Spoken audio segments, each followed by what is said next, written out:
Vegetables బ్రౌన్గా వచ్చేసాయి కదా, నేను దీంట్లో అల్లం వెల్లుల్లి పేస్ట్ అండ్ ఆనియన్ పేస్ట్ అనేది మిక్స్ చేసుకుంటాను.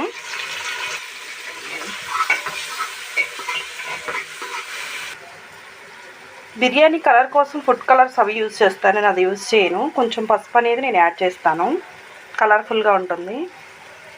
మనకి పసుపు అనేది యాంటీబయాటిక్, హెల్త్కి కూడా చాలా బాగా పనిచేస్తుంది. కోల్డ్ కాఫ్ ఉన్నా కూడా పోతుంది. సో నేను అనేది పసుపు అనేది యాడ్ చేసుకుంటున్నాను. నేను మా ఇంట్లో 6 మెంబర్స్ కాబట్టి 6 గ్లాసెస్ ఆఫ్ రైస్ అండ్ దీనిలో వాటర్ కూడా యాడ్ చేసుకుంటున్నాను. బిర్యానీకి సరిపడా వాటరు, బిర్యానీలోకి మళ్ళీ వాటర్ ఎక్కువ అయితే బాగోదు. సో కరెక్ట్ కొలతలతో వాటర్ అనేది మనం యాడ్ చేసుకోవాలి. ఒక గ్లాస్కి 1 గ్లాసున్నర మాత్రమే వాటర్ పోయాలి. కొంచెం ఏదైనా తగ్గితే మనం యాడ్ చేసుకోవచ్చు.